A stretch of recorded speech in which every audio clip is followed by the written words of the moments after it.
is CTV TSN.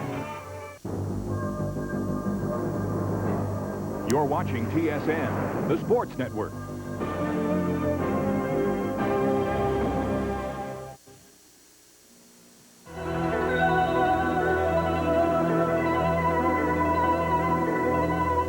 There's been little joy in Pittsburgh so far this season. Expectations ran high for the Penguins. Their performance has been poor. Needing a change, ex-Ranger boss Craig Patrick arrived as the new general manager and coach.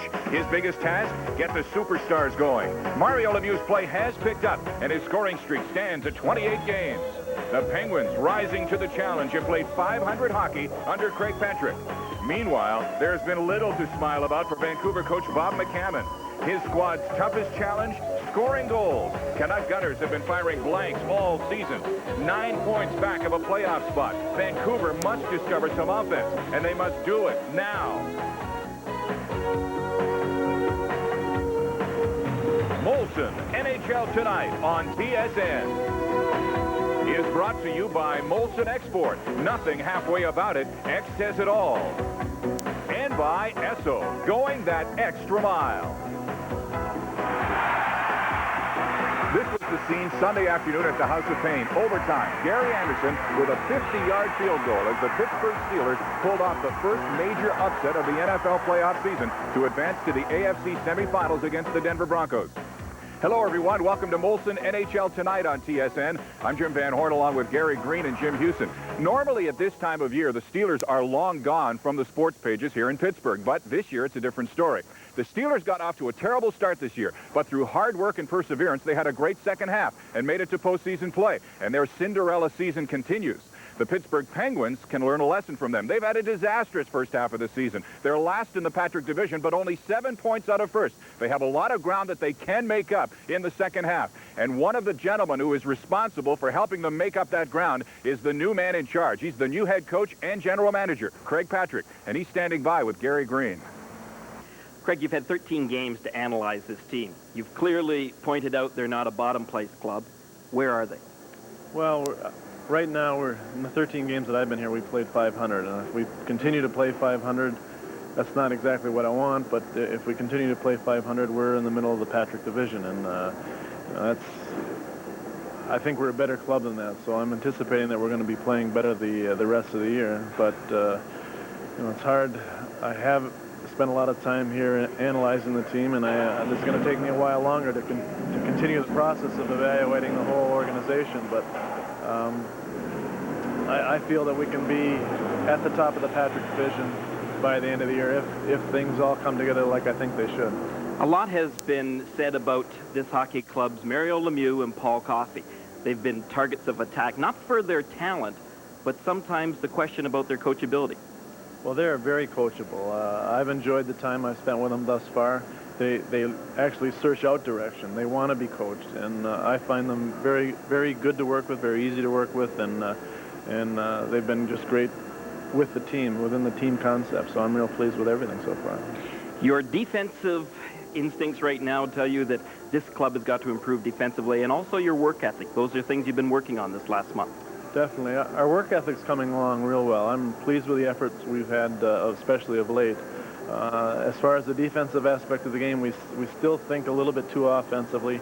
We get into a game, and the heat of the game, we revert back to habits that we've developed over the years, and the first thing that comes to mind is scoring goals. So we always seem to end up on the offensive side of the puck as opposed to the defensive side. But we'll change those habits eventually, and hopefully by playoff time, we'll be a strong contender. Greg, good luck tonight. Good luck for the remainder of the season. Now let's go upstairs to Jim Houston. Gary, after a promising finish in the addition of a couple of Soviets during the summer, some people picked the Vancouver Canucks to finish as high as second spot in the Smythe division, but they're in serious condition down in fifth spot right now, and their problem seems singular: goals or lack of them. There are several ways you could describe this dilemma. Their leading scorer is Greg Adams with 33 points. He's 69th in the NHL. They haven't scored more than 2 goals in a game in their last 7.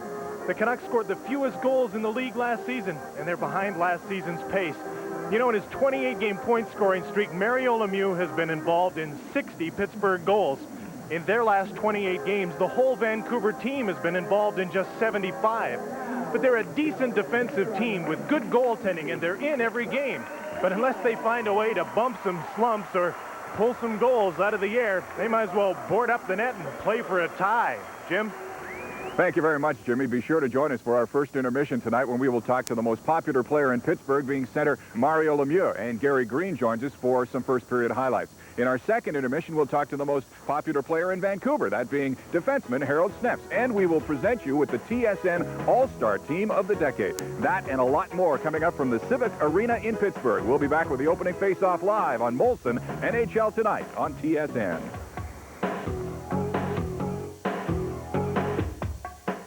Evolution. Evolution is Molson's Special Dry. It's special because it's brewed longer with a revolutionary dry brew process, unique to Molson. It's special because it delivers an upfront taste that starts bold, yet finishes clean and refreshing, with no aftertaste. It could also be the smoothest beer you've ever tasted. Molson's Special Dry, the evolution of beer. You know, the decision you make here at the pump has a lot to do with how your car performs year-round. What you put into it is what you get out of it. And when you put in Esso Supreme, you get a premium unleaded gasoline designed with high octane and improved cleaning power to deliver peak performance. Esso Supreme, the supremely intelligent gasoline. Esso, go on that extra mile. Everything I know I've learned from you. You've always been there to see me through. Can't beat it, you know it's a real thing. Feeling you get when you know there's someone there for you. Thanks, Dad. Can't beat the real thing. Coca-Cola Classic.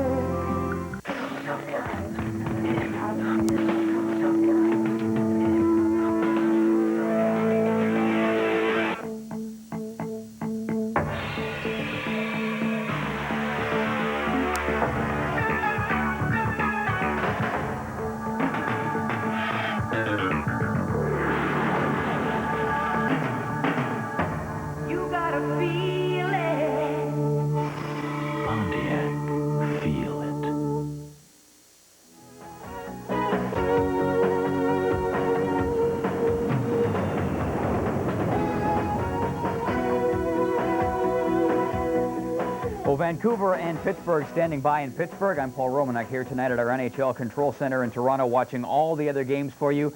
5 other matchups tonight in and around the National Hockey League, and we will have a look at all of those games, take you through them, the things to watch for, starting with a game between the Winnipeg Jets and the Boston Bruins. Bob Essenza starting in goal for Winnipeg. What a story he's been. 1.97 goals against average. He was 3-0 last week.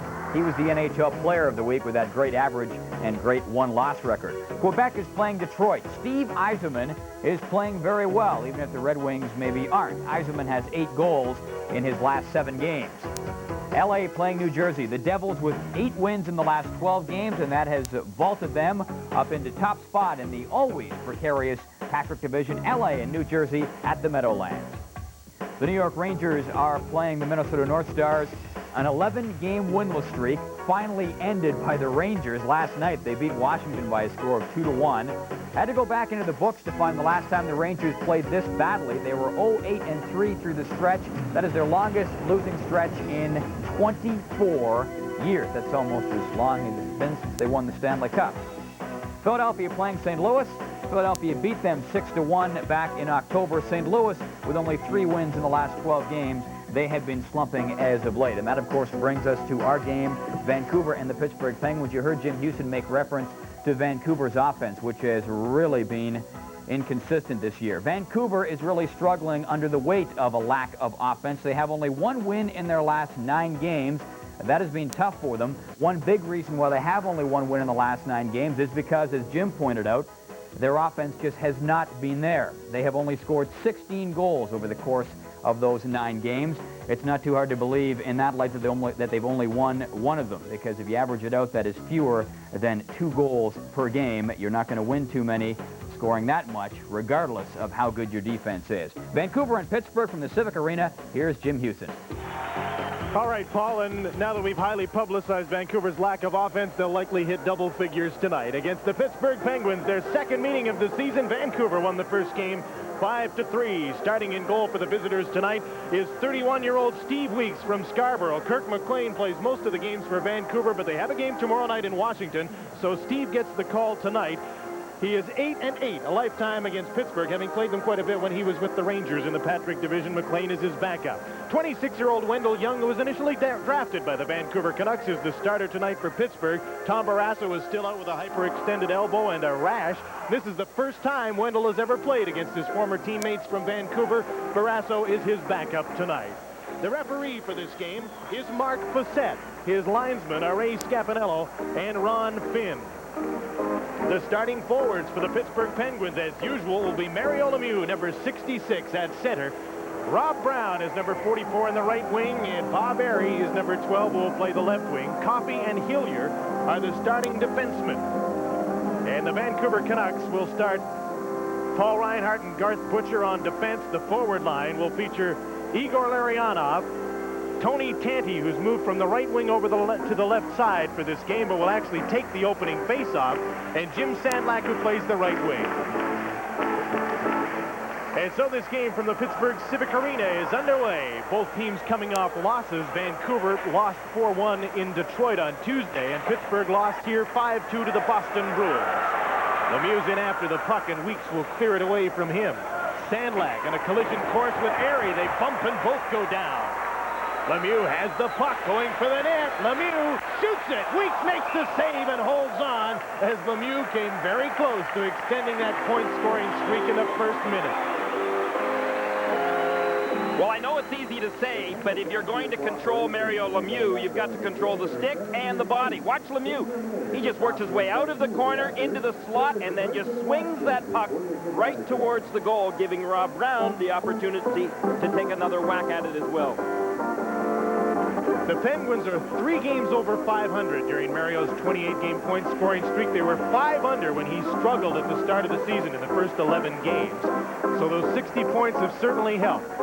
If he could keep that going and they could keep at that pace of 3 over 500 during his streak, they'd be happy, I think, Gary. Well, he's also consistent at home and on the road. He's got 42 points at home, 36 on the road. He's on the bench right now as John Cullen has come out to play with Andrew McBain on a forward line that also features Kevin Stevens. There's Bob McCammon, the coach of the Vancouver Canucks, who'd love to get out there and score a couple himself. Well, McCammon says that you're going to score in this league, first of all, you've got to have guys that will shoot, can hit the net, and then you've got to have big enough, strong enough guys that can also go for the net after that initial puck has been directed that way. That's how you score. Maybe that's why they called up Todd Hawkins and Ronnie Stern, a couple of tough right wingers that are up from the Milwaukee Admirals of the International League. And Stern is number 20 on the ice right now, playing with Petri Skriko and Trevor Linden. Here's Cullen, who's lost his helmet, trying to center the puck, and Weeks cut it off at the side of the net and holds on to stop the play. You heard Craig Patrick talk about his defensive commitment that they are working on right now. It's interesting that he has made this statement, the same as many coaches have made, is that he's far better off having to have his team play better defensively than to hope that they can be good offensively. He knows they're great offensively. He doesn't feel that it's a great problem teaching defense, but he knew it would be a problem if he ever had to take on a team that couldn't score. In other words, he doesn't want to swap places with Bob McCammon. I guess that's what he might have been saying in a roundabout manner. Former coach and GM of the Rangers is back from University of Denver, where he's been the director of athletics.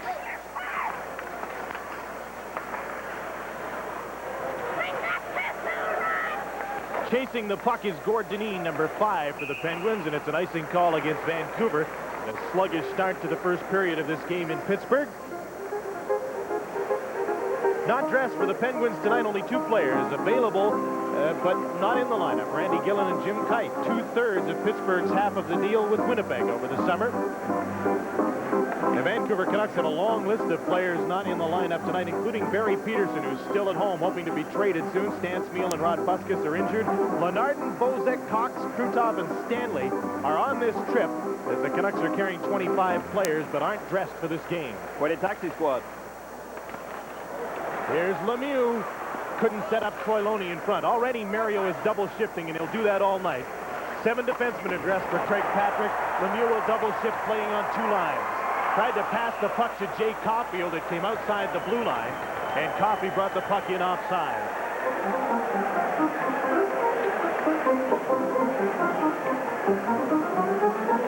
Jay Caulfield has no problems laying on the body. Pretty good hit right there. It was Todd Hawkins who was knocked down. Testing the new boy out. Hawkins was brought up.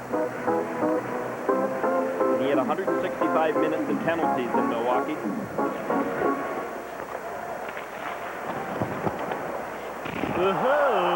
There's a crazy bounce off the boards here. Remember, there was a basketball game in here last night, so the boards were taken out and put back in, and oftentimes there's some uneven bounces, some goofy bounces off uneven boards.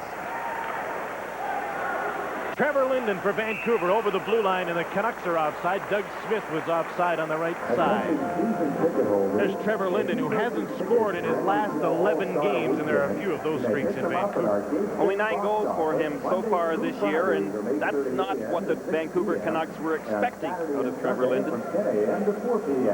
Says he's always liked to play center. When they've moved him to the wings on occasion for Vancouver, he doesn't mind that, but he feels he can control the game more from a center ice position. Feels on top of his game there.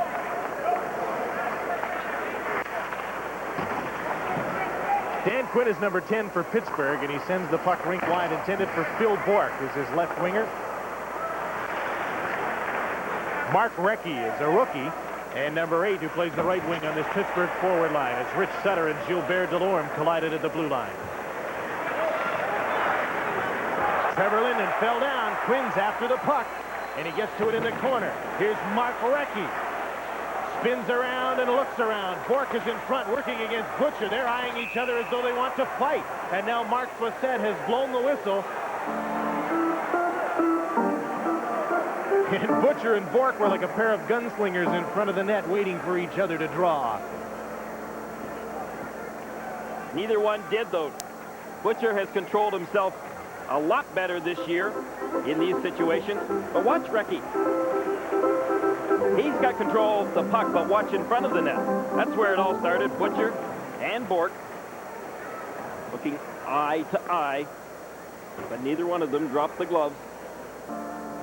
2:24, the time of coincident minor penalties to Butcher and Bourque. Unsportsmanlike conduct. The call against Butcher and Bourque. That's the most frustrating situation for a player, though, when you end up in an eye-to-eye contest and you're staring each other down and you go to the penalty box for seemingly no reason. Weeks kicked out a shot by Coffey, and the Canucks take over. Robert Nordmark is number 6, knocked off balance just inside the blue line. And taking over is Bob Airy, number 12 for Pittsburgh. Airy is out with Lemieux and Rob Brown, Hillier, and Coffey. This would be the number 1 5-man unit for Pittsburgh. Jim Sandlak takes a shot on a rolling puck that went off the side of the goal and deflected into the stands, stopping play once again. Well, all of the Vancouver Canucks right now, with maybe the exception of a Bradley, the same thing can be said about them. They've got to come up with more goals, and Jim Sandlak is also one of those particular players. It can't just come from one player. It's got to come from your whole offense up front. And I don't know whether right now Vancouver have any signs that they're capable of doing that. Last year, they were the worst in the league for goals for, and they're in the same position this year. 7 goals behind last year's pace, in fact. Here's Greg Adams with a shot, and that's stopped by Wendell Young. And Adams would like to have had a better shot than that, I'm sure. Adams is playing with Bradley and Hawkins, and Adams is down and hurt after being checked. And Greg Adams is in obvious pain. And the only guy that can score for the Canucks.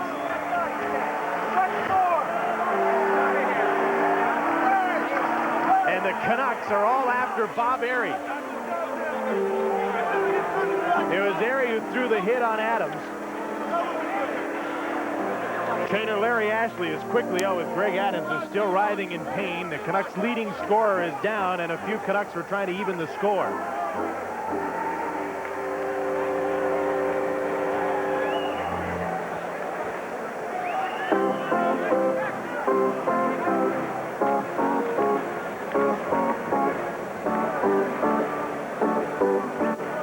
Hard, obviously, to tell from this angle what's happened to Greg, but let's have a look at a replay. Airy hits him from behind. Oh, now it's obvious what happened to him. Cheek first, Yet, right into the boards. the puck was right in Adams' possession. It was in his feet. Airy was taking the body. As Greg gets up, let's hope for the best for Greg Adams, and we'll take a short break and come back to Pittsburgh in a moment. Wake up, hey Canada, wake up, today is on McCain Day. What's the secret of McCain's richer tasting juice? More oranges. McCain concentrates the juice of more oranges into every can. More than Minute Maid, more than Old South. So you have a special reason to buy McCain. You bet I do. It's like an extra squeeze of juice in every glass. So compared to Minute Maid and Old South, you have an extra reason to drink McCain. You bet I do. Wake up to McCain. What the Canucks would argue in the injury to Greg Adams, obviously, is that Bob Airy hit him from behind, and that's a hard one to determine. It looked like it was from the side, and the puck was right there, Gary. I don't think Airy can be blamed for that call. Not when the puck is in the player's feet, as it was with Adams. I think Adams just got himself in a bad position. Adams has gone to the Canuck dressing room, and we'll get a report just as soon as we can on his condition as the Penguins move in offside. We're 3.5 minutes into the first period at the Civic Arena, the Igloo in Pittsburgh. And there's no score in the game. Kevin Stevens might be one of the best left wingers in all of the game right now, you know. And for a second-year player, that's saying a lot, but there aren't a lot of left wingers, and he's really come on as a good player. He sure has. He's on a 40-goal pace, and you've got to like his style of play. And in a league where left wingers that can score are few, then Stevens may well have a bright future. Playing with Cullen and McBain on a forward line against Linden, Stern, and Skriko of Vancouver. Doug Lidster with a centering pass picked up by Zarli Zalapski. Getting a piece of him was Ronnie Stern. Here's Cullen with a drop pass to McBain. McBain shoots. Weeks made the save. The rebound and shot and hit the side of the net. A centering pass was knocked out again by Weeks. And out come the Vancouver Canucks. Petri Skriko, nice pass through to Ronnie Stern. Zalapski has the angle on his man and clears the puck. Stevens to Zalapski. He would have been hit there had it been, well, maybe anybody but Petri Skriko, who probably wasn't going to do it to him. Skriko was looking for the puck. Had that been Ronnie Stern again, he might have got more of a piece of him than he did the last time. Jim Benning is the puck carrier, headed for the net, scoops it to the front of the goal, and the puck is loose and cleared by the defenseman Jim Johnson, number 6. Big Caulfield on the ice with his stick in the air as he went in after Doug Lidster. Jimmy Johnson gets the puck to Troy Loney, number 24, over the blue line. His shot is kicked out by Steve Weeks. Barry Lemieux to Loney. The pass got right by him. Caulfield comes over to take a run at Rich Sutter and fell down again. Gord Dineen cleared the puck in as we reached the 5-minute mark of the first period. No score, the Penguins and the Canucks.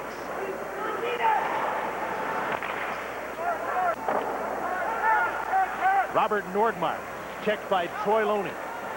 Over to pick up the puck is Igor Larionov. Send it to the end boards where Loney is there trying to wrap it around. Weeks is trying to stop it, and he pushes the puck against the side of the net and stops play. Shots in the early going here are 6-1 in favor of Pittsburgh, although they haven't had a lot of quality shots, maybe 2. Steve had a great game in his last outing. I don't mean the game against the Red Army. We're not counting that. But his last start in NHL action was against the Montreal Canadiens, and he missed a shutout by a couple of seconds and played a great game in a 2-1 victory.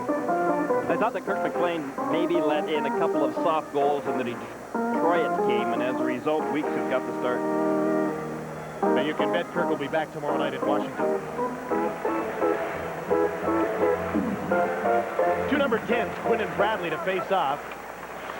And Brian Bradley won the draw. Paul Reinhart. A pass up the boards to Rich Sutter to dump the puck in. Bradley and Hawkins are his line mates in after the puck as the Penguins clear it to center. Penguins feature the line of Dan Quinn with Phil Bourque and Mark Recchi. And here's Brian Bradley carrying the puck. Around all the Penguins. Now he's checked from behind by Chris Dahlquist.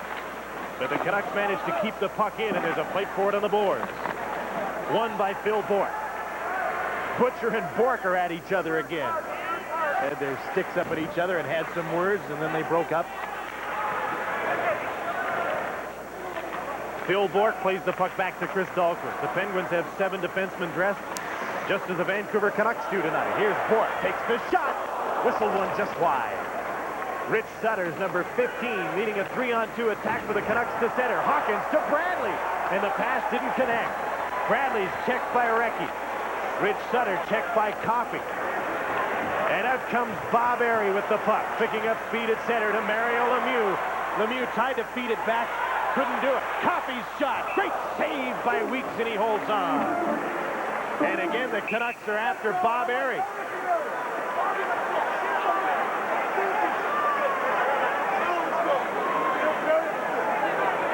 Well, the Canucks are showing some aggressiveness in front of Weeks. They know they've got it. This Pittsburgh club can score goals. And they're still keeping in mind that it was Airy who hit Greg Adams. Still no score in this game. Olsen's NHL Tonight from Pittsburgh. Time to get out and have some fun. Getting together with everyone.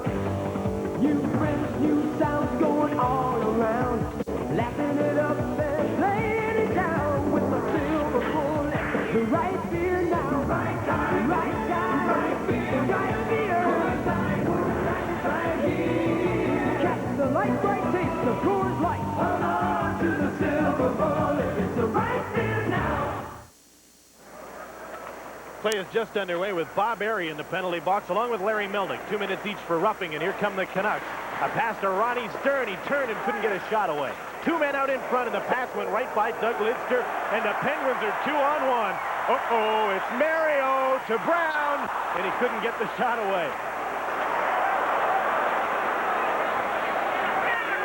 Back the other way comes Doug Smith to Ronnie Stern, number 20. Stern working on the inboards against Coffey. Loney's in there as well, and the puck comes loose to Rob Brown. Mario carries the puck to Coffey. On the right wing to Hilliard. Gets it back again. The centering pass. All of the Penguins were inside the face-off circles, and the Canucks couldn't get the puck out by them. There's a centering pass. Brown's shot is blocked at the defense. Doug Smith blocked that shot. Here's Lemieux. After the puck now is Kevin Stevens, number 25. Back to Lemieux behind the net. In front, they score! Darley Zalewski.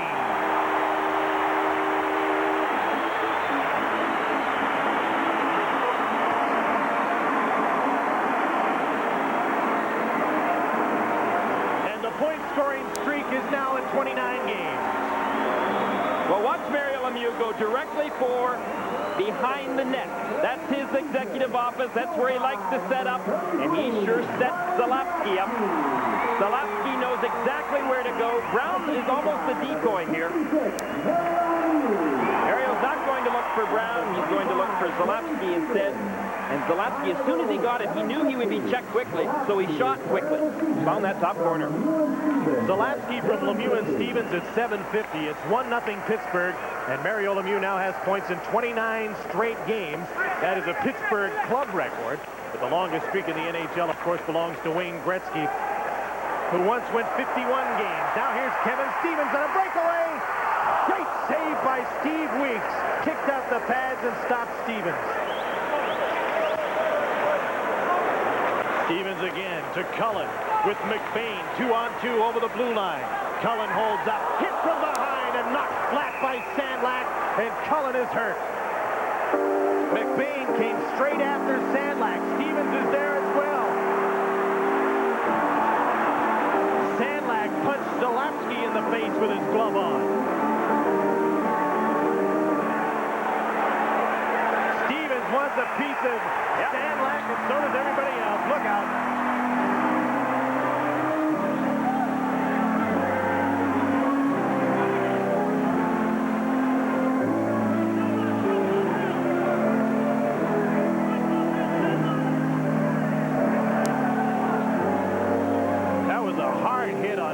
From behind by Sandlak, who just leveled his man.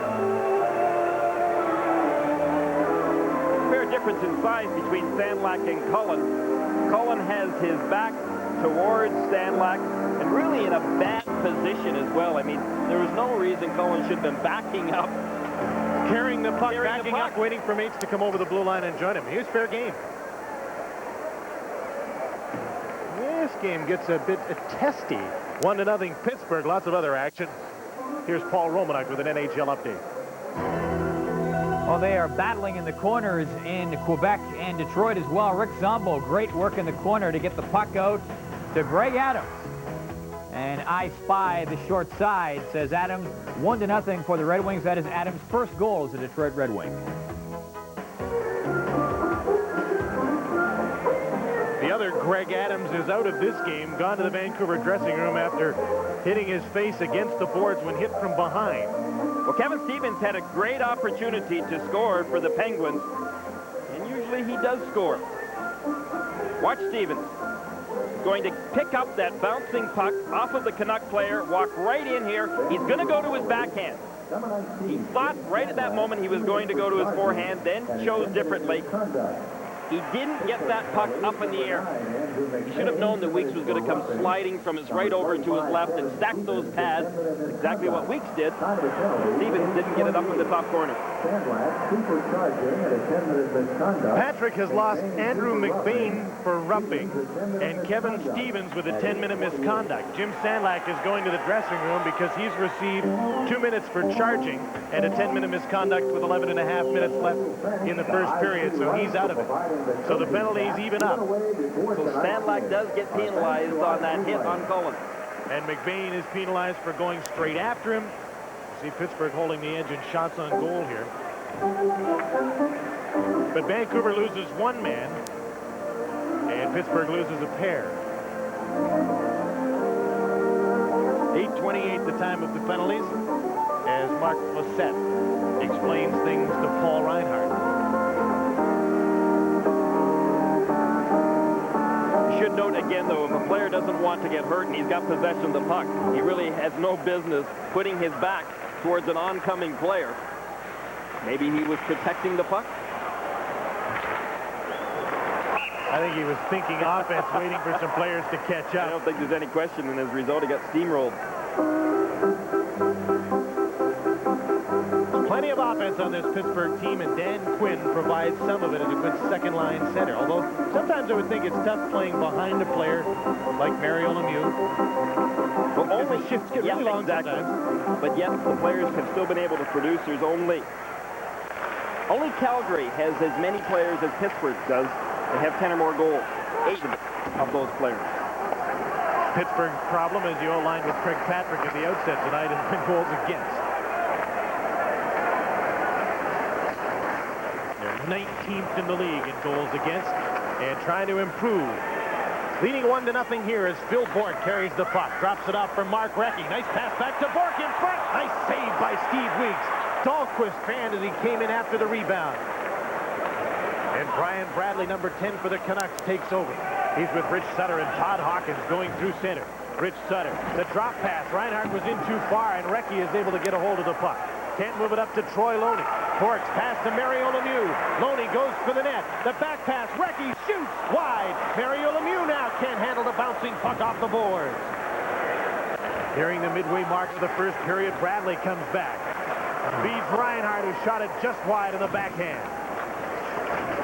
Petri Squeako can't keep the puck in. Here's a 3-on-1. Coffey and Lemieux. Coffey's shot deflected by Weeks into the stands. What a nightmare for the Canucks. Coffey, Lemieux, and Brown on a 3-on-1. Pens 1, Canucks nothing. With more from other games in the NHL, here's Paul Romanek. And one of the other games tonight, Jim, Winnipeg and Boston. Winnipeg gets on the scoreboard. Doug Smale using Stefan Quintel as a screen. Nicely, I might add, as he tucks it in behind Reggie Lemelin. 1-0 for the Winnipeg Jets. Can you believe the Winnipeg Jets? They don't score many more goals than Vancouver, yet they're 9 points ahead of them. They have improved defensively, but even still, I think they're only about 11th in the league overall defensively. They just win a lot of one-goal games.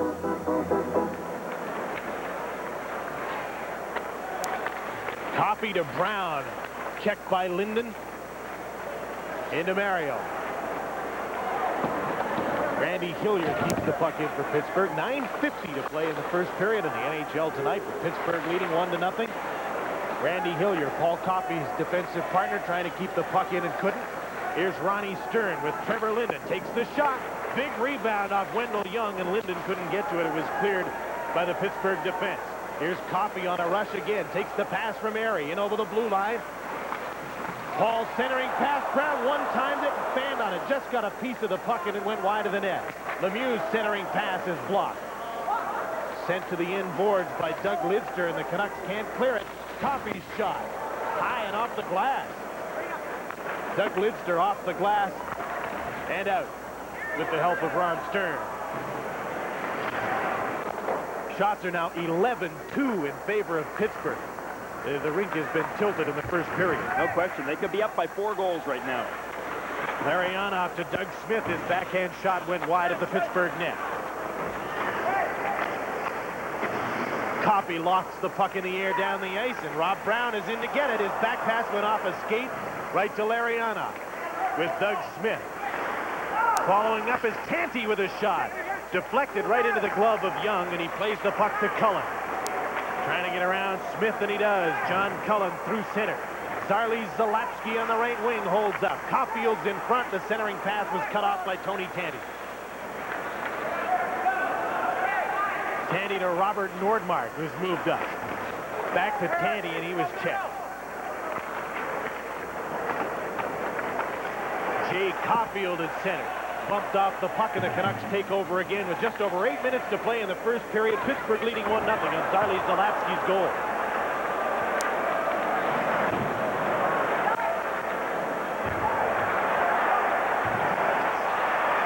The fans are cheering for Jay Caulfield, who's running around in this ship trying to hit anything that moves. And a few stationary objects as well. Well, he's had 1 or 2 good hits already in this first period. Craig Patrick won't mind that the least bit. As long as he stays on the ice. Over the bump. Todd Hawkins, who played junior in Belleville and has played a couple of years of minor league pro, is out on the ice, number 38. Got the puck to Rich Sutter. There was Brian Bradley. Bradley's in after the puck. Garth Butcher moves to the front of the net. Also moving in is Reinhardt.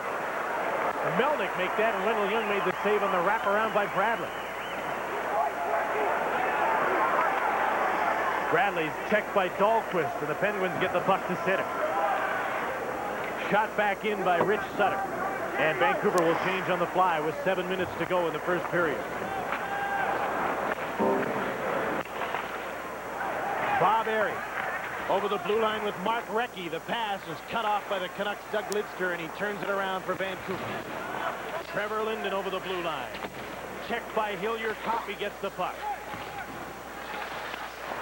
Stern was checked, and Coffey comes out the other way to Mario Lemieux. With Rob Brown, Coffey, and Airy. Here's Coffey. Going for the net is Airy. The centering pass, and Lidster nicely had his man tied up so he couldn't get that pass. Lemieux to the front of the net. Tipped by Brown and stopped by Weeks. Brown again knocked down from behind, and Weeks made a save and a weak shot, but there'll be a penalty on the play as Robbie Brown was tripped in front of the crease.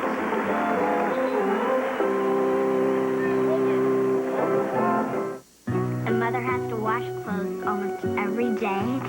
She's a social worker. My dad is He used to be an engineer, but now he cuts the lawn. He drives an airplane. My mom's just a normal person like me. My mom drives. He takes me out to movies. He's a lawyer. He doesn't do much except go to his office and photocopy things. And he can also help someone sue someone. Don't you have a lawyer? Trevor Linden takes a hooking penalty. Pittsburgh goes to the power play after another great chance in front of the net. Lemieux and Brown, Brown and Lemieux. You're going to hear a lot of it all night long, but there is the opportunity by Brown. First of all, possible deflection. Here's the second opportunity. Trevor Linden came back, did a pretty good job back-checking, but he ends up getting a hooking penalty. Pittsburgh power play ranks 9th in the league, but gambles a lot. This power play's given up 10 shorthanded goals, most in the league. Vancouver's penalty killing ranks 19th in the league. Power play, of course, features Mario Lemieux, who only has 4 power play goals. Surprisingly, Kevin Stevens leads this team with 9 of them. And the power play is a short one, as Zarli Zalapski has been penalized for holding. I think he grabbed onto Rich Sutter's stick and goes to the penalty box, so that power play lasted a total of 31 seconds.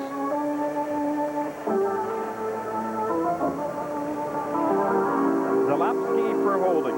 You're talking about the power play, though, for the Pittsburgh Penguins, and it is surprising that Lemieux does not score more goals on it. He only has 4, as mentioned. Paul Coffey has 6 power play goals, but Mario certainly accounts for an awful lot of assists when he is out there. 24 assists he has on the power play. Now they'll play 5-a-side, and Craig Patrick will, of course, leave Mario out for that. By the way, we have a report on Greg Adams of the Vancouver Canucks. He has been taken to Mercy Hospital for x-rays on the right side of his face. You saw, or the left side of his face. You saw him crash into the boards when hit by Bob Airy, and he's been taken to the hospital for x-rays. And that's the extent of the report we have at this time.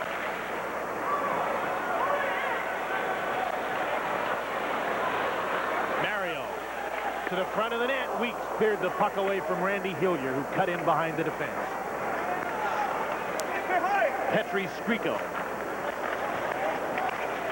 Jim Benning is checked by Rob Brown. The puck doesn't come out. Lots of room for Hillier. Over to Coffey. Gets around one man. Coffey back to Hillier. Shot is blocked by Brian Bradley. Lemieux fishing for the puck. Can't come up with it. Bradley turns away from Mario and starts up ice. 2-on-2. Gets Skriko with it. Bradley's gone for a skate. 20 seconds, the Canucks will get a short power play as the Zalapski penalty continues longer than the Linden penalty. Down to 4.5 minutes left in the first period. 1-0 Pittsburgh. Tony Tanti over the blue line. There's a shot by Larionov and a nice save by Wendell Young.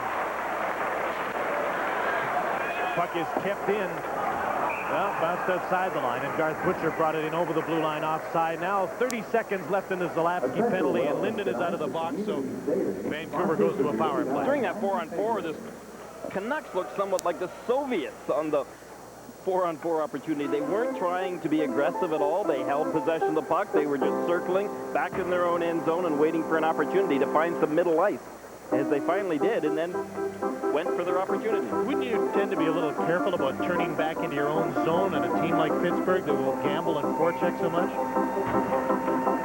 I guess I would as a defensive coach, but on the other hand, our players this day and age seem to be very confident. They have possession of the puck. They will pass it in front of the net, through the slot, take it back into their own end zone. Canucks are on their first power play, albeit a short one, but they have possession. Stern and Skriko. Skriko gets the puck. Linden's out in front. Skriko out to Lidster, poked away from him.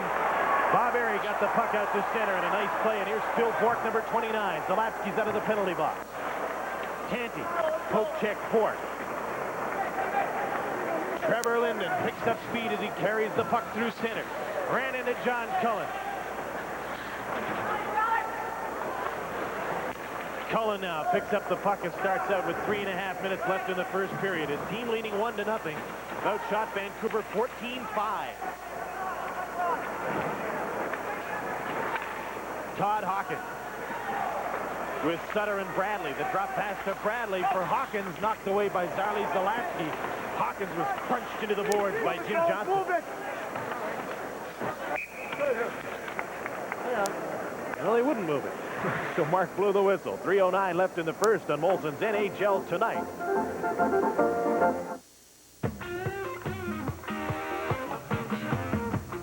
For over 200 years, Molson has been advancing the art of brewing.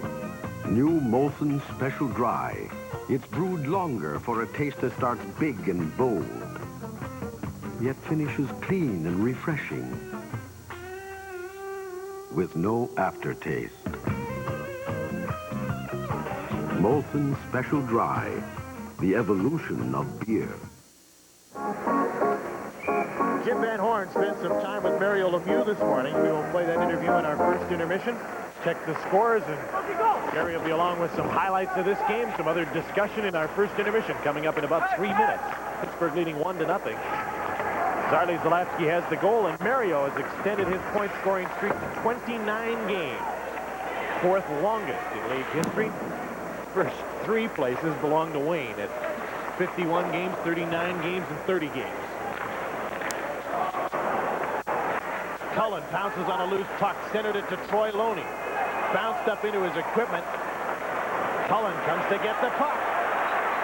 Nice work by John Cullen. Then he fed the puck outside of the blue line, and Jimmy Johnson has to retreat.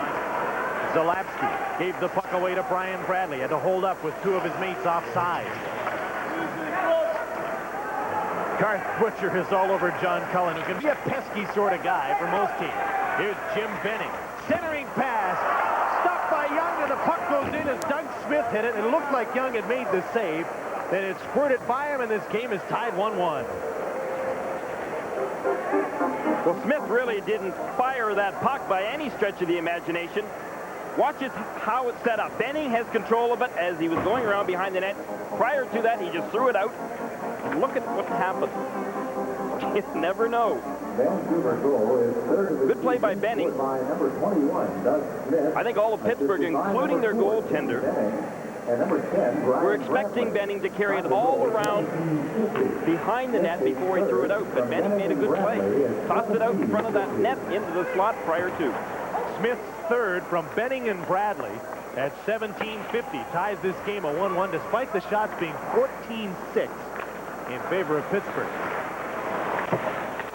Canucks, thanks to good goaltending, are very much in this hockey game. That's been a story in a lot of their games. Here they come again. Tandy shoots and scores, and it's 2-1 Vancouver. Tony Tandy from Doug Smith.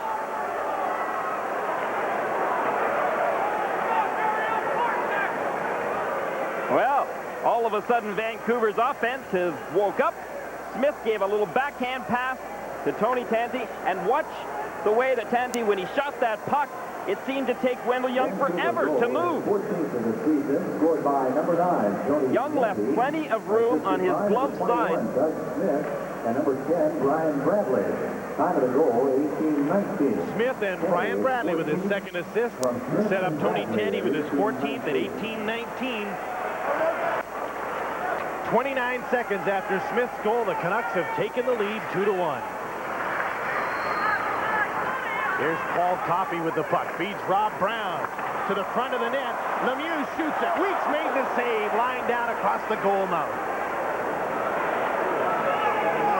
Trevor Linden back the other way over the blue line. Checked by Coffey. Still after the puck. Stern turns and shoots. Deflected wide. Petri Skriko now. Turns away from Coffey, who holds his man up. Harry gets the puck out to Mario. With Brown in the last minute of play in this first period. Lemieux, the drop pass, the shot. Weeks made the save up Randy Hilliard. Robbie Brown now. Back of the point. Dahlquist shoots, scores!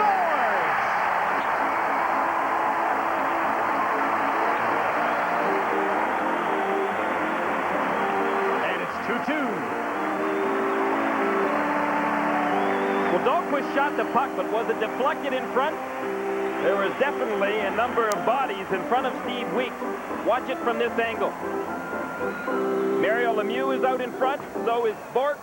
Did Bork touch the puck? think it went straight in, Greener. The Pittsburgh goal is second of the season. Scored by number 4. Nope, straight in. Dahlquist. Assisted by number 24, Ronnie Brown.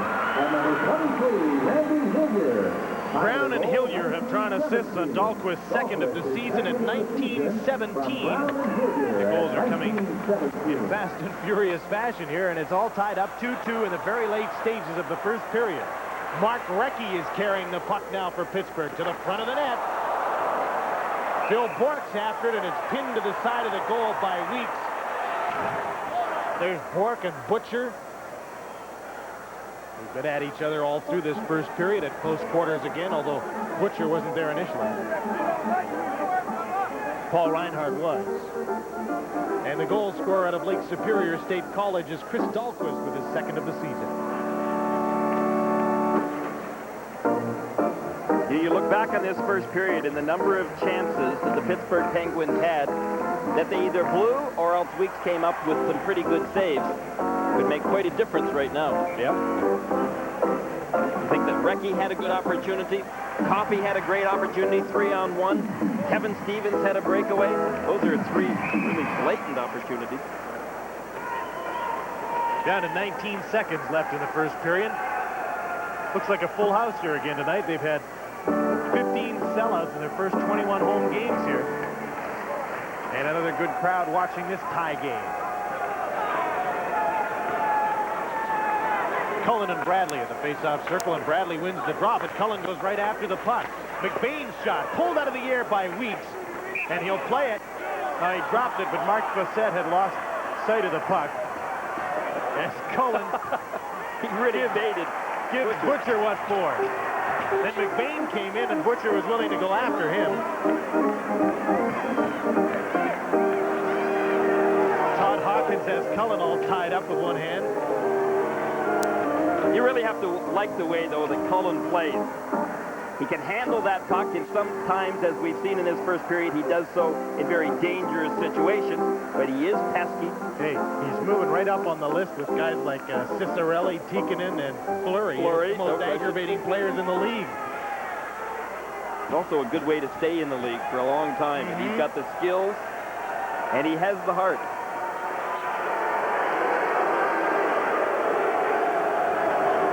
There's Garth Butcher headed for the dressing room.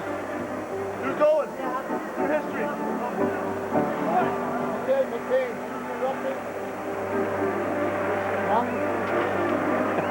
I still got to laugh at the way that Cullen was standing face to neck to Garth Butcher, and then all of a sudden gave him one of the boots. Scared Butcher enough into doing battle with him anyway, or trying to do battle. Mark Fassett's getting a lot of work this season that he might not have expected because of a lot of injuries to referees. Dave Newell is out with an injury. Don Koharski is hurt. Robbie Schick was hurt the other night. We're happy to report that Robbie is okay and should be able to referee this weekend. But referees like Mark Fassett, who had a light schedule, now get a heavier workload. Well, it's just like any team in the National Hockey League. When they are faced with injuries, it does give their depth an opportunity, if they have depth, an opportunity to play.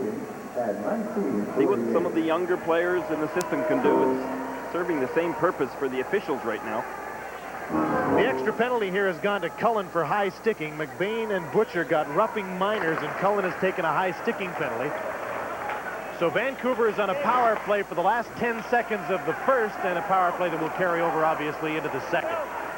Because time has run out in the first period at the Civic Arena, and there'll be penalties called at the 20-minute mark, too. It'll be Jimmy Johnson and Tony Tanti, I think. Rather frisky first period, and these teams obviously have no love for each other after the first, so look forward to the second. Canucks don't usually take a lot of penalties. Pittsburgh usually does.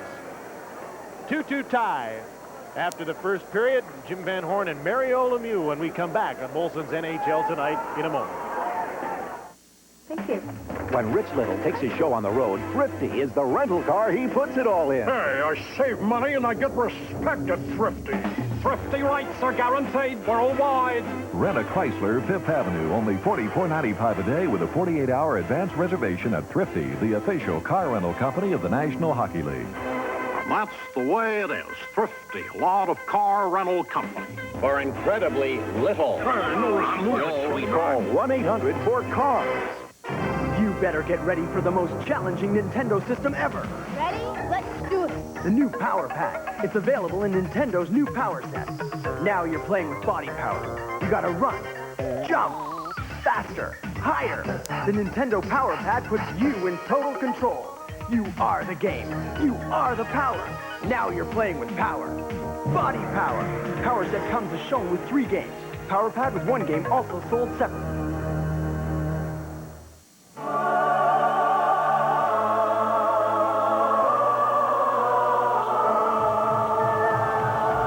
At Gillette, we never forget that the business we're really in is understanding men, knowing what it means for a man to look, feel, and be his best.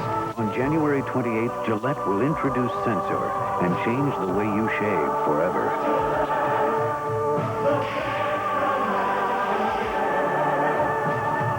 Ladies and gentlemen, we're here to attempt another McCain Cheddar taste test. Wendy has the McCain Cheddar, and her grandpa has the other leading brand. Wendy's tasting hers. It's smooth, smooth as the fresh milk it's made from. She really loves that creamy McCain taste. Sir, please, taste your own cheese. Sir. Oh, well, it's no surprise, because McCain calls on a century of cheese making to create that winning taste. Grandpa likes McCain. Welcome back to the Pittsburgh Civic Arena. There's the score. Vancouver and Pittsburgh tied at 2. Strange kind of first period. It was chippy. It had a little bit of everything. Vancouver was completely dominated by the Pittsburgh Penguins, but the Penguins only could manage a tie in that first period. Earlier today, I had a chance to catch up with Mario Lemieux after the morning skate, and he had some interesting comments about his season so far, and he's looking forward to the All-Star game. In light of the first half of the season start that you had with the coaching changes that you've gone through, and you're only 7 points out of first in the Patrick division, you have to feel fairly optimistic heading into the second half of the season. I think so. I think we have a lot of good people to still finish in first place or second place. And if we get it going next couple of weeks, are going to be very important for us. We have a lot of games in our division, and that should set the tone for the rest of the season. Are you surprised that things are as tightly bunched in the Patrick as they are this year? Not really. It was the same thing last year except for the Islanders. But our division is very tight every year, and you get similar teams that play the same way. You've taken a certain amount of criticism this year, a little bit of heat because of the change in the coaching staff. Do you think it's been warranted? I think good players, the best players on the team, are always going to take criticism for coaching change or management change, and I'm no exception to it.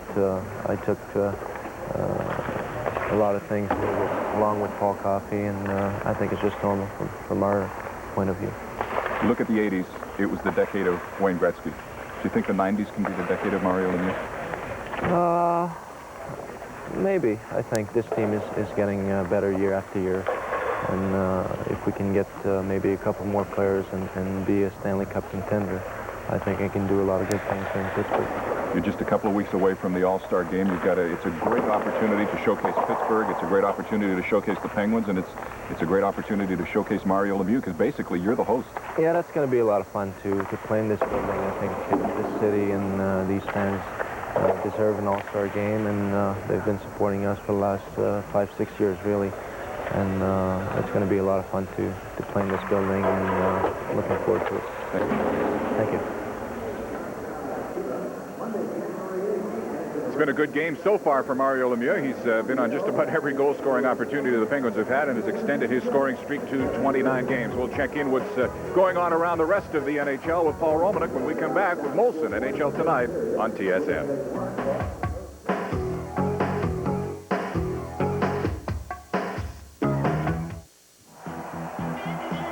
Lendl did it, Egberg did it, Graf and Vilander did it too. They all won the Australian Open, so see who does it this year. Coverage starts Thursday, January 25th, and only on TSN.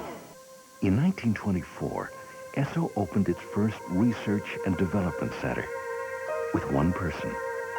Since then, more and more people have joined the team to develop advanced petroleum products to help Canadian drivers go that extra mile. Now over 300 people make our center the biggest in Canada. And our future, and yours, is looking very bright. Esso, going that extra mile. In Canada, a beer must be clean and cold. And it must have a genuine Canadian taste. Molson Canadian. What beer's all about. There's a special breed of people who do battle day after day. Their arena, the business world. Their territory, the road. They are the Road Warriors. Ray Camp. Dave. On the road again, huh? 3 cities this week. Meet Mary Hansen, sales director for Landmark. Hi. And Howard Johnson is the place the Road Warrior chooses when he gets ready for the road. Again and again. Howard Johnson, home of the Road Warriors. The thrills and excitement of NBA basketball are on TSN. Tension from division rivals and top teams on television's best basketball schedule keeps you at the hoop. TSN takes you courtside for action from over 40 regular season games.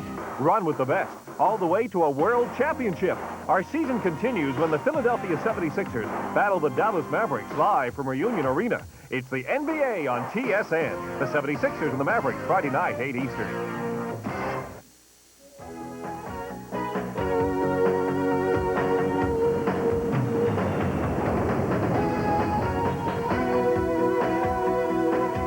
Vancouver with some surprising offense in the first period against Pittsburgh. A deal consummated in the NHL late this afternoon that was really no surprise. The Buffalo Sabres sending John Tucker, who'd been used very little this season. He'd played in only 8 games, had 1 goal and 2 assists. He's been sent to the Washington Capitals for the ever-popular future considerations. Once again, Tucker going from Buffalo to Washington for future considerations.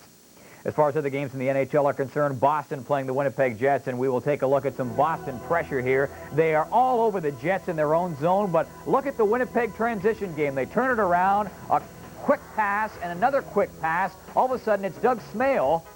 Nice job to use Stefan Quintel as the screen, and it's 1-0 in favor of Winnipeg. The Bruins get some good scoring chances, but Bertume rising to the challenge. Look at that stop on Ray Bourque. I told you earlier Bob Essenza was starting, but obviously Bertume is in goal, and luckily for Winnipeg because he's playing pretty well so far. They're in the second period. Jets up by 1. The Nordiques and the Red Wings are next stop. The Nordiques with the first scoring chance in this game. Here comes the shot, and Hanlon knocks it away. Game is scoreless. Still in the first period. Rick Zombo, good work along the boards, will spot Greg Adams, and he spots the short side. The Red Wings lead by a score of 1-0, and subsequently Quebec has come back to tie it up at 1. They are now playing in the second period of that one. The LA Kings and the Devils, and watch Wayne Gretzky here. This is amazing. Gretzky along the side of the goal. Watch where the puck goes. Watch. He bounced it off the side of the net. I've seen him do that 2 or 3 times, but it is amazing every time to watch. He should get a couple of points for that assist. 1-0 LA is leading the New Jersey Devils. Other games in the NHL, Rangers in Minnesota. That starts in about 2 or 3 minutes, as does the game between Philadelphia and St. Louis.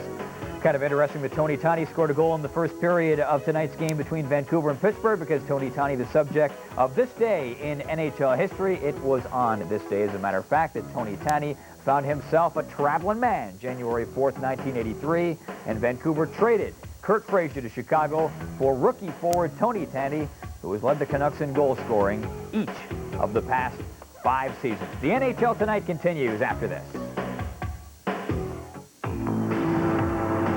The remarkably spacious new Civic 4-door sedan. When you work all day in economy, it's nice to retire to a first-class lounge. The occupant of Joanne's new Honda Civic hatchback promised to return the keys by 11. The moral? Never trust anyone over 40, particularly Dad.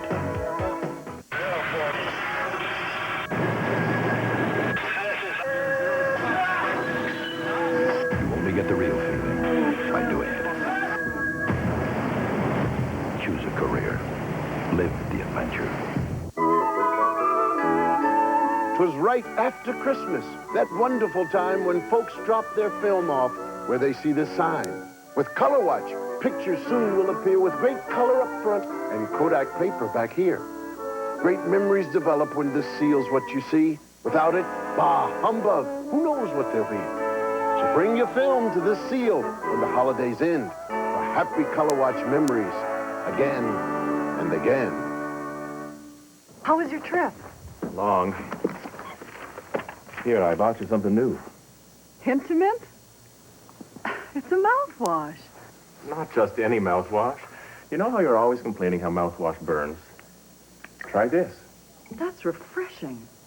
Intimate, smooth, and it doesn't burn.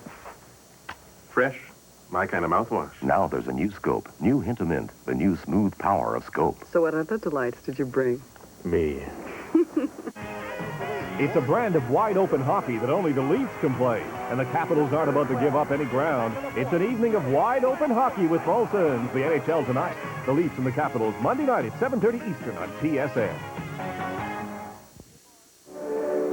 Welcome back to the Igloo in Pittsburgh. Scores tied at 2 after the first period of play between the Penguins and the Vancouver Canucks. Interesting first period of play, some interesting highlights. Let's take you upstairs to Gary Green and Jim Houston, gentlemen. All right, Jim, we're going to look at the first goal that was scored by Pittsburgh in this game by Zarley Zalapski, set up by Mario from behind the net. Before that, though, we'd like to preface this highlight by telling you that next season the National Hockey League is going to uniformly have the goal line moved 11 feet from the boards instead of 10 feet in all the buildings. They want uniformity, and that should make more room for Mario to set up behind the net if he doesn't have enough room now. Grainer, let's have a look at the goal first. Well, we've referred to it as the executive office, but let's go and take a look at it right now. Watch the area right back in here.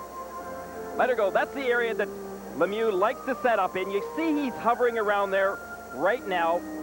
Now he's going to go back into his position. Stop it right there. There you can see Mario Lemieux, regardless of where the puck is, which happens to be in this corner right now, then this area is where Mario Lemieux likes to set up and where it's very difficult to check him. That's how he scores this goal, or sets it up anyway. Let it roll. Now when the puck eventually, stop it right there. You see how much room Mario's got? No one is back in there checking him. It's very difficult for the opposition defenseman to come through the net. If they go around it, he's coming around. He's going to feed Zalapski right out here, and as a result, Mario is on his forehand side, has got lots of room. Now, stop it right there again.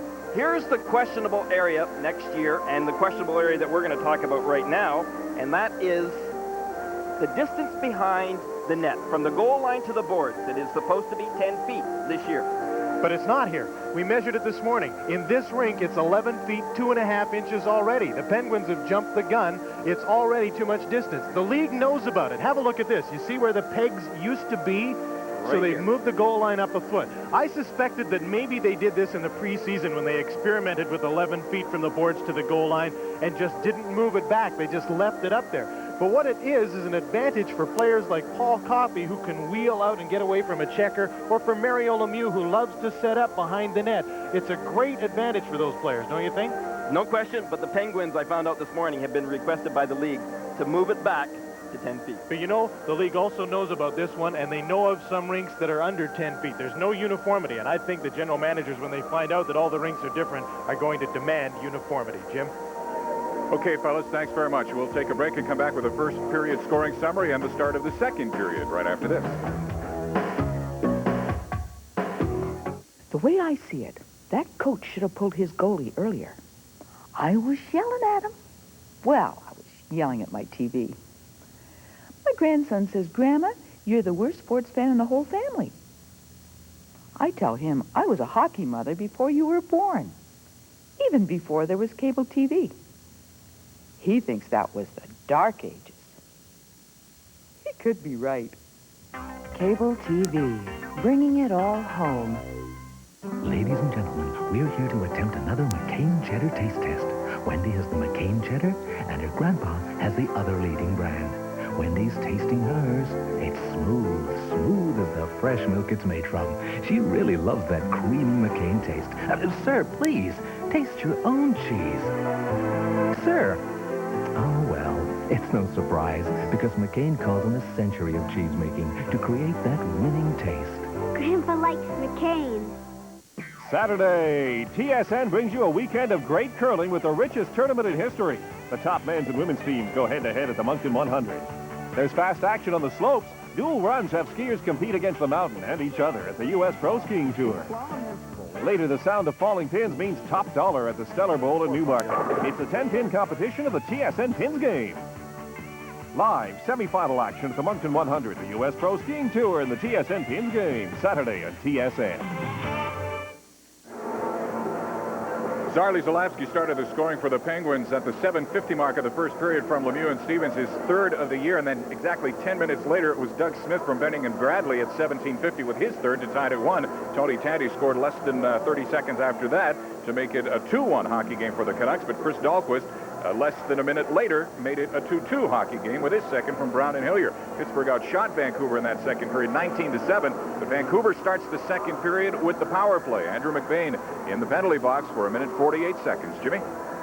And penalties were handed out at the 20-minute mark, too, Jim, to Jimmy Johnson and Tony Tanti, each for slashing. Cullen's in there for high sticking, and Sandlak will come back to serve the remaining part of his penalty. Handed out midway through that second period, a misconduct that he got along with the minor. So 1 minute and 48 seconds to go in the power play for the Vancouver Canucks as we start the second period tied 2-2. And the Canucks are without their leading scorer, Greg Adams, who was checked into the boards in the first period by Bob Airy. Adams has been taken to Mercy Hospital in Pittsburgh so that x-rays can be taken on his jaw. And a reminder, that even hurts the Canucks that much more so since Greg Adams is the leading scorer for their hockey club. 20 goals and 13 assists for Greg Adams so far this year. He has been playing very well. Some discussion at center ice here. That's Larry Melnick, of course, and Mario Lemieux with Mark Fossett and the linesman Ron Finn and Ray Scapanello. Scapanello, by the way, will be honored by the NHL here on Saturday night when he works the lines in his 1500th NHL game. And Mark Fossett hopes he's around that long. Wendell Young and Steve Weeks are the goaltenders in this game. And the second period's underway with Vancouver on a power play. The Canucks power play ranks 17th in the league. Adams is their leading power play man, and he's out. He has 10 of his goals on the power play. Trevor Linden's out on the power play. Back on the point, Reinhart. Lidster dumps it in. Centering pass for Bradley from Skriko. Didn't get by Paul Coffey. Nordmark backs up as the Pittsburgh Penguins come out with the puck. And Reinhart threw his weight in Bob Airy. Reinhart really stood Airy up in the neutral ice area. Here's Petri Skriko. Stick handling in against Dan Quinn. Dahlquist comes over and levels Skriko. In behind the net, Quinn's after the puck. Less than a minute to go in the penalty in the early stages of this second period in a 2-2 tie. Reinhart, chased by Phil Bourque, gets away from his man. Nordmark gave the puck away to Cullen. Now 40 seconds left in the penalty. Bourque's in hacking away at Reinhart. He coughed up the puck to Quinn. Quinn trying to center and couldn't do it. Now Igor Larionov. The drop pass over the blue line to the front of the net. Smith's backhand shot. Nice save by Young. There's the best chance of the power play for Vancouver. And now there's less than 20 seconds to go with the man advantage. Jim Benning. His pass for Larionov was picked off and turned back the other way. Zalapski goes for the net. Stevens with the shot. Deflected by Benning off the glass. Kevin Stevens turns and tries to center and can't. Pittsburgh's killing the penalty, and they've got 3 men deep in Vancouver's end zone. McBain's out of the box. And has the puck.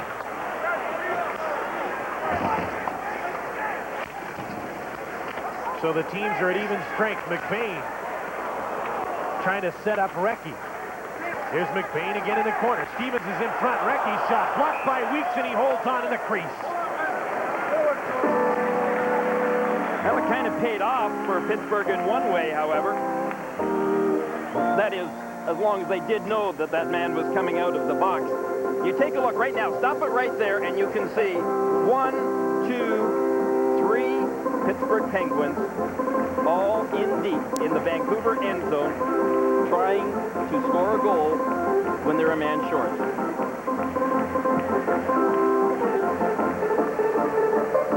They got a good opportunity as a result of it, but yet when they're short-handed, they have only scored 4 goals, and even Vancouver have scored more short-handed goals than they have. Vancouver has 6. Here's Mario. Centering pass right into the crease, and Airy was checked. Couldn't put the puck in. Ryan Bradley. Reinhardt over to Butcher. Rink wide for Todd Hawkins, moving in now on the left side. And the puck was touched by the Penguins. Randy Hillier got to it, so there's an icing call against Vancouver. 2 minutes and 44 seconds into the second period. It's a 2-2 tie. If you look at Brian Bradley's statistics this year, you've got to see some improvement. Last year, he was an 18-goal scorer, a player that was coming on. He's already got 12 so far this year, and he has definitely made some big improvements in his game. He and Greg Adams will probably be Vancouver's best forwards this season.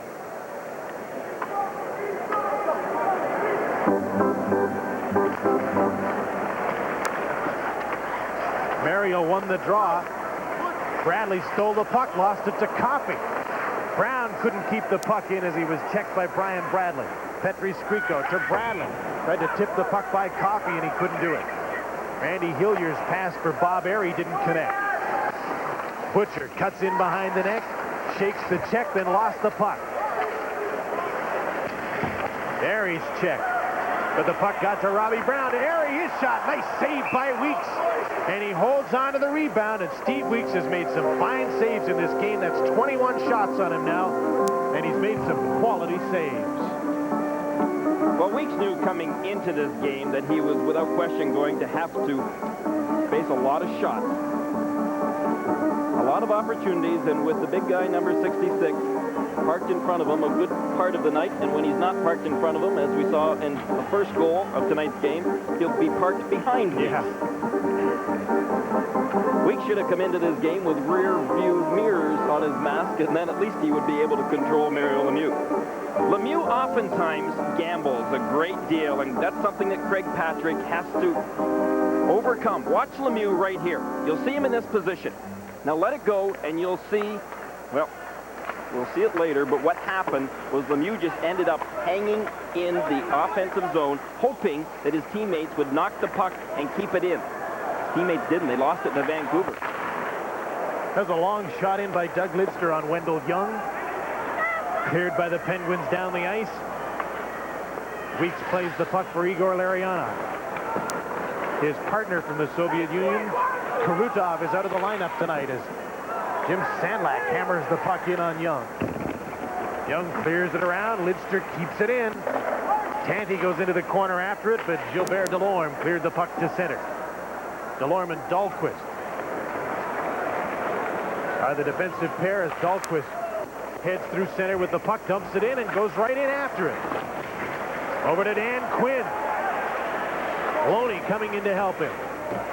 Mark Recchi is there as well as they fight for the puck on the boards, and Trevor Linden wins the battle and starts out with the puck.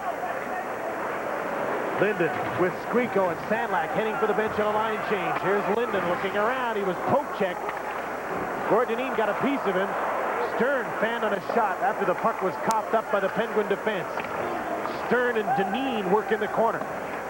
Here's Linden with a shot. That's blocked. And the puck is picked up by Loney. To Jay Caulfield, who lost the puck to Benning at center. Almost 5 minutes into the first period. 2-2 tie, and there's an offside call against Pittsburgh. You're watching Molson's NHL Tonight on TSN from Pittsburgh. Now loosen up, it's time for fun. Come on now and grab the silver one. Good friends, good times, playing all around. Laughing it up, then cooling it down with the silver bullet. It's the right here now. Right time, right time, right beer, right beer. Coors Light is right here. Catch the light bright taste of Coors Light. Hold on to the silver bullet. It's the right beer now. 66 is back on the ice, double shifting, this time with Loney and Caulfield. Playing against Brian Bradley, Todd Hawkins, and Rich Sutter of Vancouver. There's Rich Sutter with the puck to Brian Bradley, trying to get away from Coffey. Bradley's in alone. Young stopped him with a nice play. There's Bradley again to Hawkins. Couldn't hold on to the puck. What a beautiful play by Lemieux, trying to get by Nordmark, who held up his man just at the last moment. Good offensive plays in the neutral zone and in the Pittsburgh zone for Brian Bradley. Hey, Coffey's a pretty fast guy to try and get away from. The hit was on Caulfield by Nordmark, and the puck was up and out of play, and that's why the whistle went. Bradley really showed his speed on that play. You hit it right on the nail, Jim. Paul Coffey is an exceptionally and maybe the fastest skater in the National Hockey League. Yet Bradley was able to get away. Here's the play. Now let's watch it. There goes Bradley. Now Coffey's on the chase. Bradley did a pretty good job. Coffey got the stick on him just enough so that Bradley really couldn't get a good shot away. Kevin Stevens off the draw. Gets another shot after the first one was blocked. It, too, was sent wide of the net. Stevens for Cullen out to Andrew McBain, the third member of this Pittsburgh forward unit. Sarli Zalapski pinches in, gets the puck to Cullen. McBain was knocked down. Now there's a tripping penalty, and it'll go against Jimmy Johnson. It was Sandlack who was tripped. Johnson goes to the penalty box. The Canucks go to the power play when we come back to Pittsburgh on Molson's NHL Tonight. Number 6, Jim Johnson. Everything I know I've learned from you. You've always been there to see me through. Can't beat it, you know it's a real thing. Feeling you get when you know there's someone there for you. Thanks, Dad. Can't beat the real thing. Coca-Cola Classic. The penalty is to Jim Johnson for tripping at 5:47. Vancouver goes on its third power play. The first one was a short one, though. And it's 0 for 2 so far. Nordmark takes the pass from Reinhardt up to Petri Skriko. Into Ronnie Stern. The backhand shot that was blocked by Young, and a loose puck after Trevor Linden took the shot, and the Canucks couldn't get to it. It was cleared by the Pittsburgh defense. Linden, Skriko, and Stern, the forwards on the power play. Reinhardt. Linden to Nordmark. Stern's parked in front of the net. Skriko with the puck. Stern trying to screen. Now he goes to the inboards after the puck. Trying to kick it loose now for Skriko. Crazy bounce came right out in front of the net. And the Penguins get the puck and clear it. 1 minute and 10 seconds to go in the Johnson penalty. The play is stopped by Mark Facette. And there's a high sticking call on Petri Skriko, so Vancouver's power play is over. It's really unfortunate for the Canucks because they had it set up pretty well in Pittsburgh's end zone. Petri Skriko, 2 minutes for high sticking. Time of the penalty is 6:38. Skriko, 2 minutes for high sticking at 6:38. Let's go to an update. Let's check in on the LA Kings and the New Jersey Devils and look at Brendan Shanahan with some good work along the boards. Takes the drop pass, and then David Maley goes for the net, sneaking in behind Tom Laidlaw, the defenseman. A well-executed give and go. And that gives New Jersey a 1-1 tie. Skriko for high sticking at 6:38 here, Paul. And the teams will play 5 aside for 1 minute and 5 seconds. When Johnson gets back on, Pittsburgh will get a minute on the power play. 2-2 tie. Penguins and the Canucks. Larry Melnick trying to clear the puck against Mark Recchi. Out at center is Kevin Stevens over to Chris Dahlquist. Pass to Recchi. Lost control of it. Checked from behind. There's a good hit by Delorme on Doug Smith. And now they push and shove. And Mark Facette is right there, and he stopped the play. Delorme turned away is to go to the bench after he had done some initial pushing and shoving with Smith. He was trying to avoid a penalty. There's the collision. That's a great hit. It was a great hit. Both players shoulder to shoulder. They kept doing a little bit of pushing. Now watch. They come back at each other again. Now Delorme, was he going to the bench or was he looking to see whether or not he dropped something, or else he was looking for the puck? One way or another, he didn't want any more of it.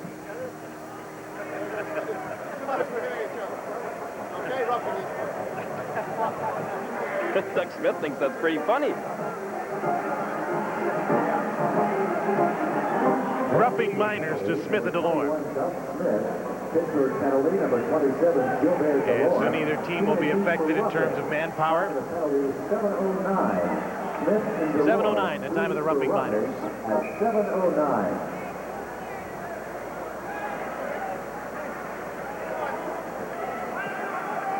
Penguins are a win over 500 at home. The Canucks on the road have just one win in their last 15 games and have the 20th best road record. Or aptly the second worst. 5 aside here. Racing in was Mark Recchi, and he was stopped, and Vancouver comes back. Tanti with a pass to Bradley. Dahlquist is there after the puck. Racing in is Butcher. Nice play to Melnick. Feeds it to the side of the net. Young made a great save on Tanti. Now back come the Penguins. Kevin Stevens carries the puck over the blue line. Drops it off. Recchi's shot stopped by Weeks. And Bradley takes over. Bradley with Tanti wide on the right wing. Bradley holds up. The Penguin penalty is over. Pittsburgh's on a power play for 45 seconds. Jimmy Johnson's out of the penalty box. The play is stopped, and that'll give Craig Patrick a chance to put his #1 power play unit out on the ice. Mark Recchi, as Jim had mentioned in the first period, is the only rookie for the Pittsburgh Penguins this year, and he's been an impressive rookie as well. His statistics stand very solidly for him, and I think that what they consider right now, and as Craig Patrick said, he's only seen a little bit of Recchi, but what he sees he likes, and he thinks he's only going to get better. Mark's a Great Western junior out of Kamloops, Alberta, if you read the Pittsburgh Penguins media guide. But we all know it's in Saskatchewan, don't we, Greener? Yes, we do. Kamloops, BC. Recchi had a 6-game point streak stopped on him in the game against Boston.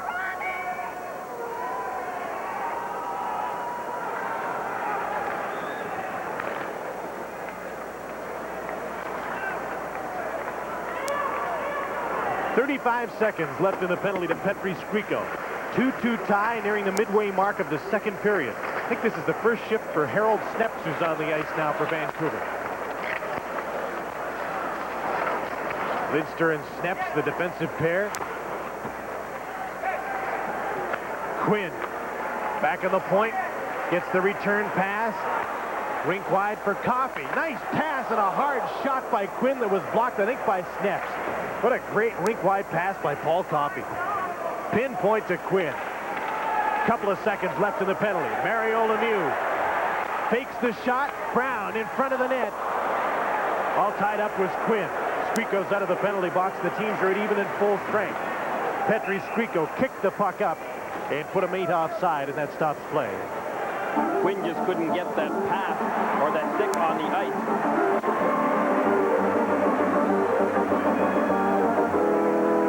Sutter and Coffey.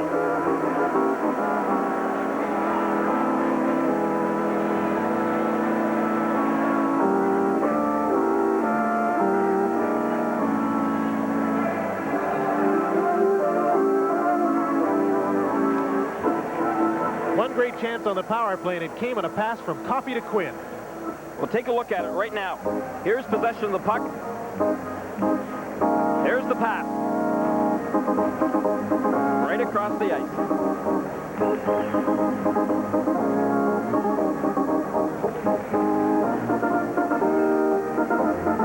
Not a bad pass.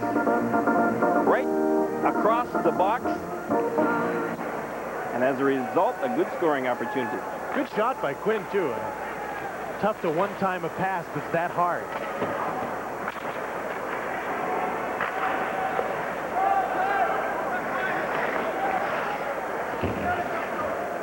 10:55 is the time remaining in the second period. A 2-2 tie, the Penguins and the Canucks.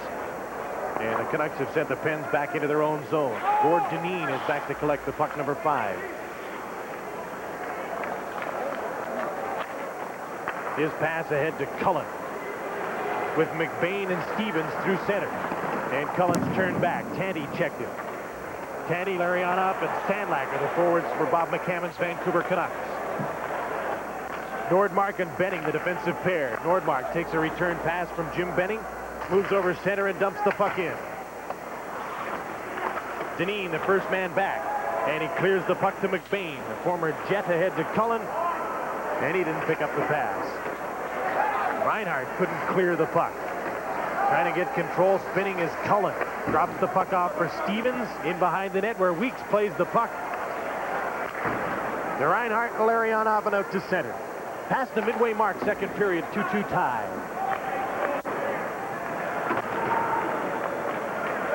Igor Larionov gave the puck away to Coffey, who gave it away up the middle, back to Larionov. Reinhart in front of the net. Here's Sutter, he scores! Richie Sutter, and the Canucks lead 3-2. That was rather odd. Sutter really didn't have any trouble putting the puck in the net, though, did he? Bad giveaway right here by Paul Coffey. We talked earlier about players living dangerously, passing that puck right up through the middle with all that traffic. Just a bad move on Coffey's part. Coffey ended up, his stick stopped the puck, which only ended up in that much more of a problem for the Pittsburgh Penguins, and really Young was just totally helpless on that situation. Sutter had no problem finding enough room to put the puck in the net. Sutter gets his 7th from Reinhart and Larionov at 10:23 to put Vancouver ahead. And back come the Penguins. In front, they score! Robbie Brown.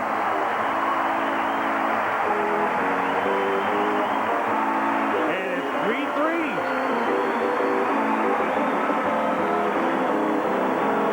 Well, that's the problem with the Penguins. Not their problem, the Canucks' problem. They can score a goal, but this hockey club can come right back at you as they did. But again, the Canucks were caught. They were caught defensively. There were 3 Penguins in there, and there was only one sure Vancouver Canuck back there. There were 2 others that were lingering behind. Nevertheless, not enough against the Penguins. You've got to play them even strength. Man on man in your own end zone. Replay shows us it was obviously Aries' goal, his 13th from Brown and Lemieux at 10:36. It's a familiar refrain. Aries from Brown and Lemieux. Combination ties this game at 3-3. 13 seconds after the goal by Sutter from Reinhart and Larionov. For Rich Sutter, the point he got on that goal was his 200th in the National Hockey League.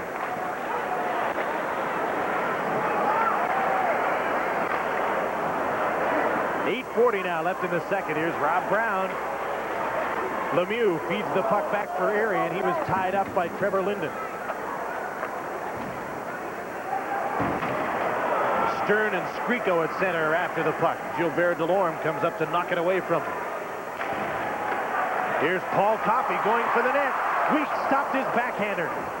Tanti comes back to get the puck. And he'll just dump it out to center. Melnick cut off a pass and gets lucky as Bork almost stole it. Jim Sandlack takes a shot. Wendell Young makes the save. Coffey clears the rebound for Phil Bork. Tanti kept it in. He's tripped up. Bork is going to get a penalty. Quinn touches the puck, and the Pittsburgh penalty is called by Mark Fossett, the referee. Phil Bork will go for tripping, and Vancouver will go to the power play. Right now, we'll go to an NHL Tonight update. More specifically, Huey, LA Kings in New Jersey for the update, and it is Marty McSorley teeing it up from the blue line. Mikko Makela, the guy to watch as he kind of sneaks in there and acts as a screen. McSorley gets the goal. It is 2-1, LA leading the New Jersey Devils.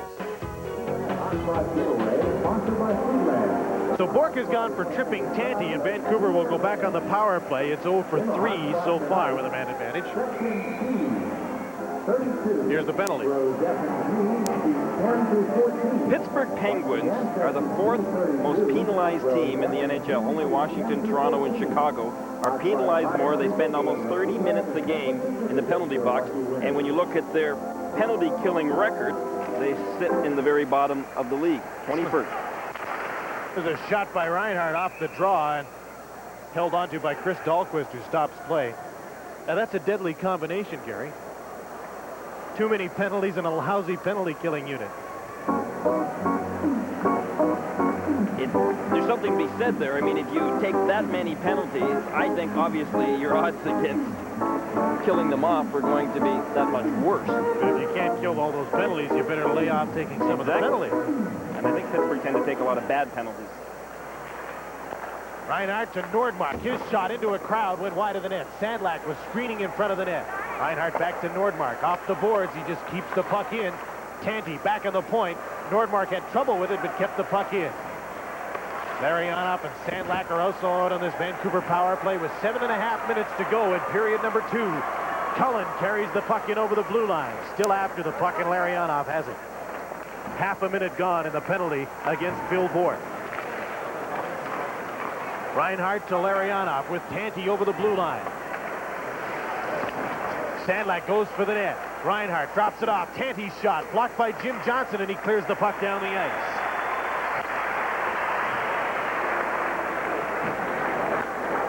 Now as the Canucks get to center, there's just a minute left in the penalty. And they're sent back again.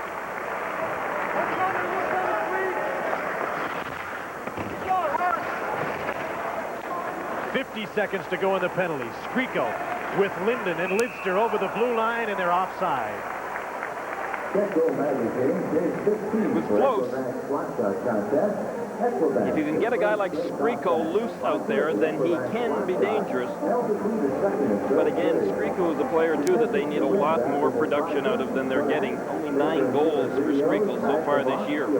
He's been a guaranteed 30-goal man. Right now, he's on pace for 20. That brings a lot of headaches to Bob McCammon. It's not just this season. I mean, the Canucks are a team that's never had a 50-goal scorer, never had a 100-point man. They've long been searching for someone to fill the net. Jim Benning to the front of the net. Loose puck, and Wendell Young made the save on Bradley. Bradley was all alone, and a nice save by Young. Lidster to the front of the net. Here's Zarley Zalatsky back for the shorthanded Pens. Takes the shot. That was blocked by Doug Lidster. Jim Benning. Nice work by Mark Recchi killing this penalty. 10 seconds to go in it. Bill Bourque will be back on soon. In comes Brian Bradley. The drop pass. Linden's shot. Kicked out by Young. The rebound, and Bradley was knocked down. Lidster's shot. Knocked away from the front of the net by Zarley Zalatsky. Bourque is back on the ice, trying to get back into play, and he does. But the Canucks have the puck. Petri Skriko.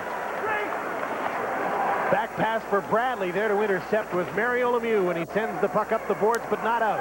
Skriko now with Linden in the slot. Takes the shot just wide of the net. Paul Reinhart moves up on the left wing. Plays the puck in for Bradley. Centering pass was knocked away, this time by Paul Coffey. Good pressure by the Canucks. Bradley centering pass. Lemieux picked it off. He wants to ice it. He fanned in the first attempt, then flips the puck to center. Good pressure by the Canucks, but the Penguins were playing in their own end zone like they were still killing a penalty. Reinhart with a pass to Sutter, and he overskated it. So did Todd Hawkins, and back come the Pens.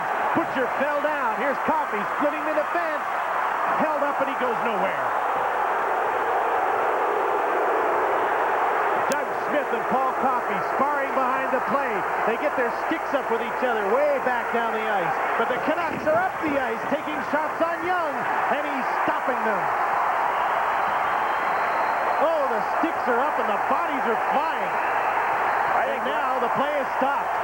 Reinhart got a high stick, I think, right in the face off of Paul Coffey.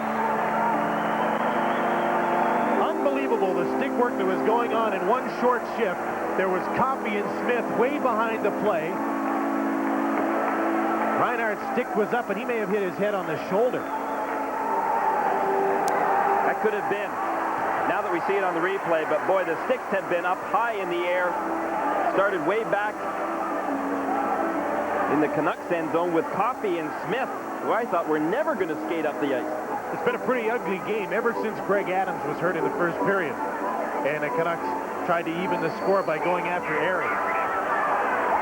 Coffey is mad because he still thinks there should have been a penalty on his partial breakaway when he was dragged down from behind, and that's what upset Coffey.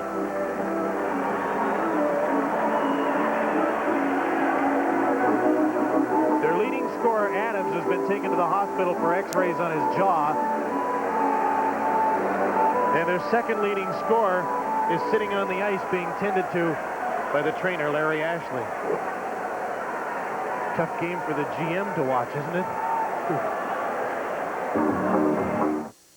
You know, Thrifty Car Rental has variety for everyone. I can rent a new car from Thrifty and save money, money, money. Oh, yeah. Rent a Chrysler, 5th Avenue.